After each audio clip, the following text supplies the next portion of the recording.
You know, this is kind of depressing to see when you think about it, because I feel like Microsoft could have prevented a lot of this, and you know, they're very kind of tone deaf with the way that they're handling the Xbox in general. You know, it's like they didn't learn anything from their previous mistakes, or whatever the case may be, or maybe they just don't care. You know, but like, people are fed up with Microsoft, even like the very, very hardcore, you know, companies. And it's like, if you look around on the internet right now, like for Xbox, it's maybe as bad or maybe even worse than what we've seen previously with the Xbox One. And if you guys were around for that time, whew, like everybody was dragging Xbox and Microsoft. It was terrible.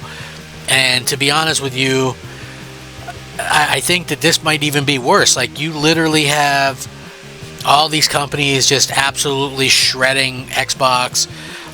You know, it's a definite unfortunate situation. You know, but it's you know, it's something that has to kind of, people have to kind of look at. You know what I mean? Realistically, I do feel like Microsoft made a lot of mistakes, and they claim to be working on these mistakes and listening to fans, but then they're like, in the same breath, saying, hey, we listen, and meanwhile it's quite clear that they didn't in fact listen. So, you know, again, we'll have to see what this leads to. You know, I have to really kind of understand what's happening, but you look at the media, and it's like, the IGN, their top story: this Xbox generation will be remembered for one thing: greed. Yeah, it's crazy to look at this, but I have to kind of agree with it. When you just look at these types of things, Phil Spencer has been the head of Xbox, now officially the CEO of Microsoft Gaming, for over a decade, and up until very recently, I'd argue that under his watch, the brand did put the players first, even as Xbox had continued to lose market share to PlayStation. As a reminder, Phil immediately unbundled the Kinect from Xbox One, removing the $100 albatross weighing the console down. His first big initiative was championing backwards compatibility, which was a big success. FPS boost on the series later made many of the old games run even better. He dragged Sony and Kick and Screaming into normalizing crossplay. The Xbox One X won up the PS4 Pro by offering true native 4K, and Xbox gaming was undeniably become more inclusive in the Phil Spencer era, thanks to like the adaptive controller and things like that. In multiple first-party games. Finally, there's Game Pass, whose mystery economics continue to make it controversial among both gamers and developers alike, but has nevertheless been a tremendous value to subscribers until now. According to IGN, it says, far too often make the reference to the Simpsons gif where Sideshow Bob keeps stepping on the rakes he's surrounded by, and the reason I do that is because Xbox seems to always find a way to ruin any momentum it builds up, typically though no fault of anyone but itself. Take the month of October, for instance. Microsoft is shipping not one or two, but three really exciting new games in the next 30 days. The very awesome so far Ninja Gaiden 4, which revives the beloved fast-action franchise after a dormant decade. Double Fine's promising Keeper, the studio's next project after its Game Awards show Game of the Year nominee Psychonauts 2, and ever-reliable Obsidian Outer Worlds 2, which they've loved every time they've seen it. All three will drop into Game Pass day one, but this is the part where Xbox starts stepping on all the rakes. You'll need to pay 50% more for the privilege to play them. Microsoft raised Game Pass prices for the third year in a row, with the Give Me All the Day One releases tier now setting back players $30 a month.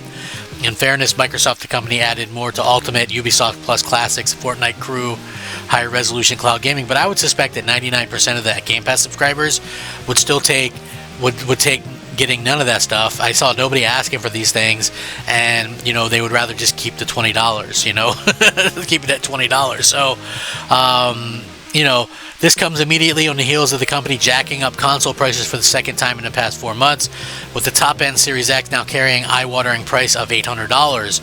But that $800 almost sounds like a bargain compared to the much-hyped ROG Xbox Ally handheld gaming, which weighs in at $999, so $1,000. You know, again, The only thing, Xbox folks haven't raised prices on our first-party games, but remember, they did try with The Outer Worlds 2, to be clear, and they inevitably will next year when Fable, Gears of War, E-Day, Forza Horizon 6 dropped, but the Xbox community wasn't having any of that, and Microsoft relented.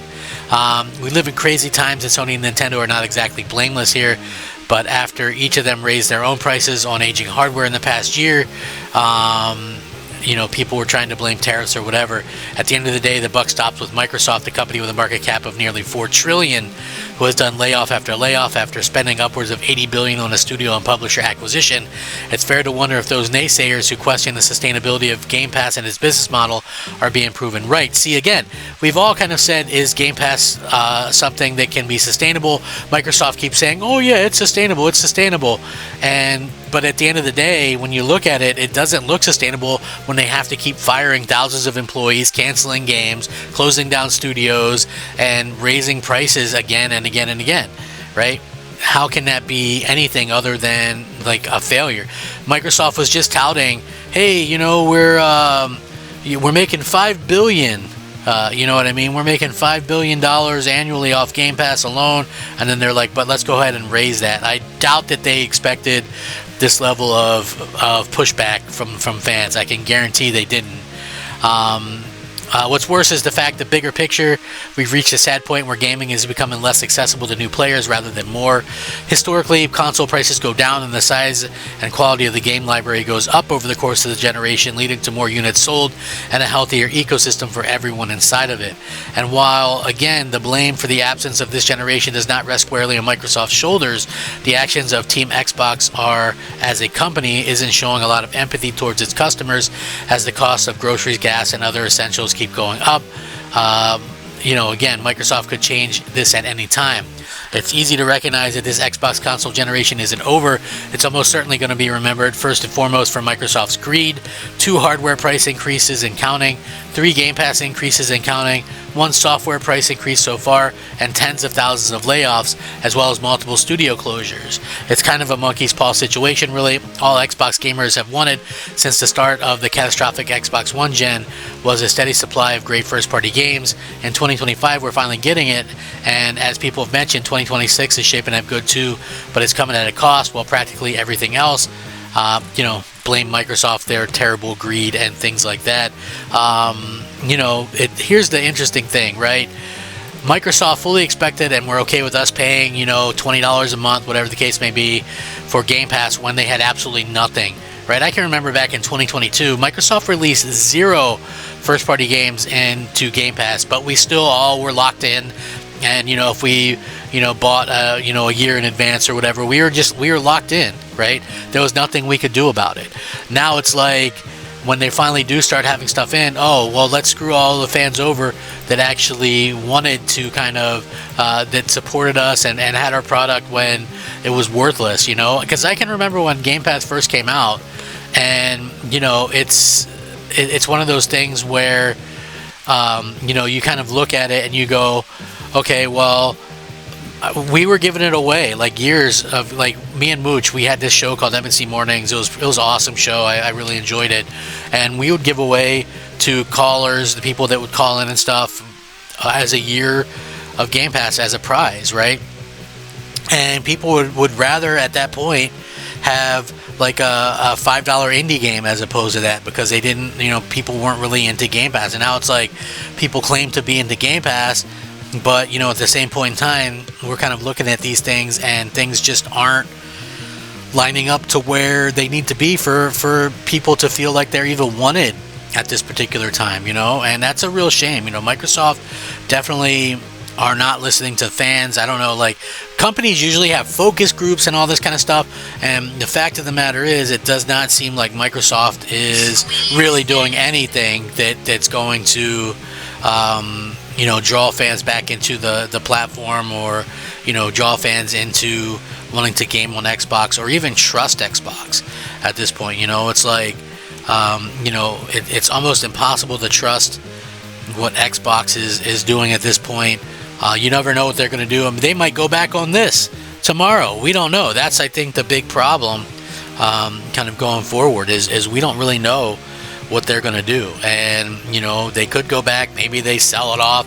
There's rumors that they might even do that. We don't even know.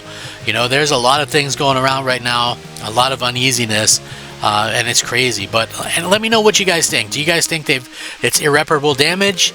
Let me know. And if you guys do enjoy my content, please like, share, subscribe, comment, all that kind of good stuff. I do daily gaming content. I try to be fun yet informative. Just let me know how you guys feel about this stuff. Rack 'em up. Crap Gamer out.